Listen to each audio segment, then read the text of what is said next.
the trauma you had on HMS Royal Oak, what sort of closure, what would you like as a parting memory of it?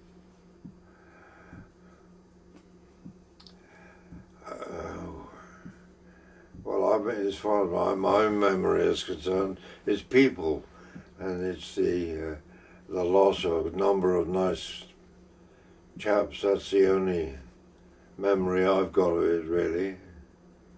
It was, as I say, a smart ship. You know, Jimmy looks on her with pride, you know the old saying, and he did. And what about the captain and the crew of U-47? What do you think of them? Who?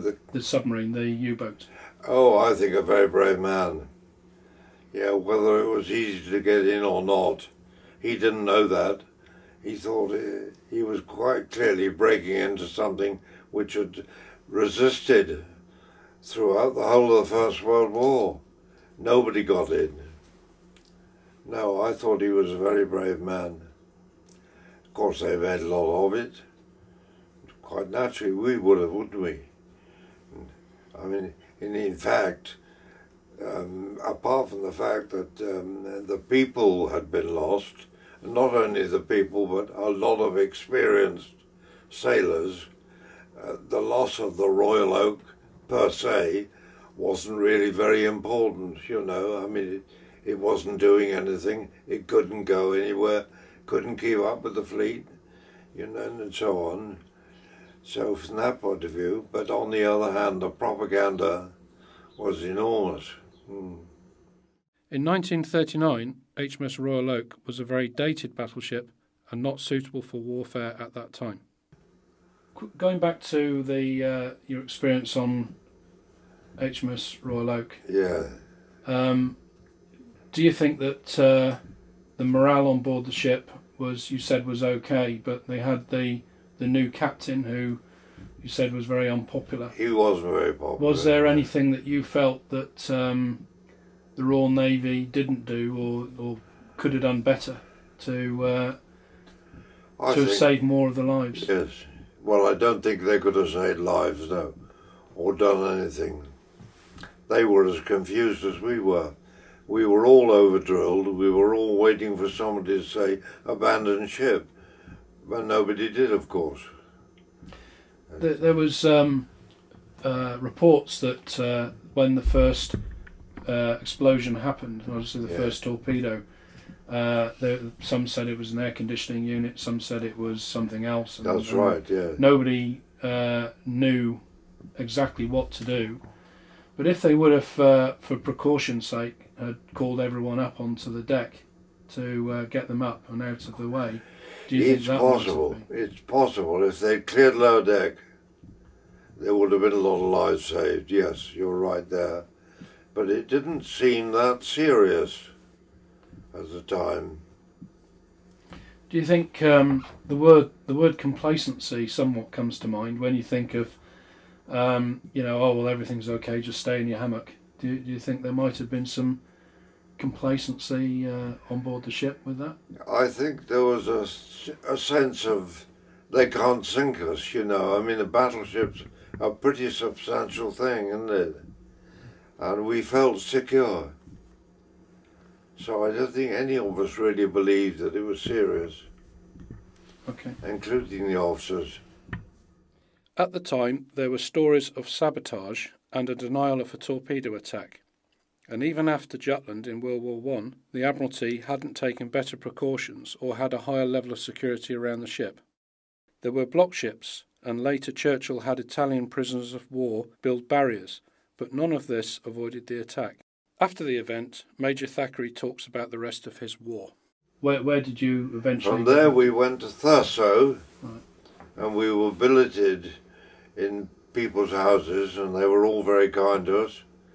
And then we got a train, eventually, and we had a minor train crash on the way down, which frightened a few of us. And then straight back into HMS Nelson, I suppose. Where did the train crash happen? Well, they say things happen in threes. So you had the sinking of the Royal Oak, then the sinking of the ship next to it, and now a train crash. So. Yeah, a train crash. It was in the paper, you know, at the time, you know, Royal Oak survivors in train crash. But that was somewhere in Scotland, God knows where. Okay, so you went back to HMS Nelson in Portsmouth. Went back to Nelson, and then the Marines were sent back to barracks. To Eastney. Rekitted to Eastney, and sent on survivors' leave. That was a nice thing. Every year they have a reunion in Scapa Flow. On the 14th of October, which is the date of the sinking, yes, they do. And this one is 70th. And as far as I'm concerned, I don't think I can do another one, because I've got to keep my legs bound up and, you know, just about survive. This year they're doing a parade through the streets, which they haven't done before, and they've got a wheelchair laid on. And you and the local people, they put on They're marvellous. A good show for you. The British Legion in particular, quite outstanding. And the chap who used to organise it, a chap called Charlie Millar, very Scots, he was a lovely chap, and he suddenly got cancer of the spine, and he died within 6 months. And when I last saw him, he was as fit as a fiddle. But then I heard very shortly afterwards he was very ill. It came upon him rather suddenly. His daughter has taken over. Nothing to do with it, not in the service, nothing at all. But from the goodness of her heart, she organises it, and organises a boat to take us out to lay the wreaths down, that sort of thing. And she organises a chap to give a service as well. And is this an association? Is this the rule? This is through the British Legion. Right.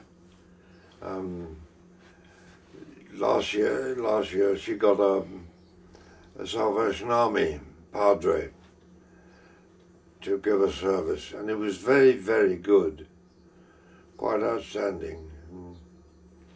I mean, I'm not a great churchgoer, you know, but it was very moving. Right, well here we have the ensign that you were presented some time ago. Thank you. Which was on the wreck of the war grave of HMS Royal Oak.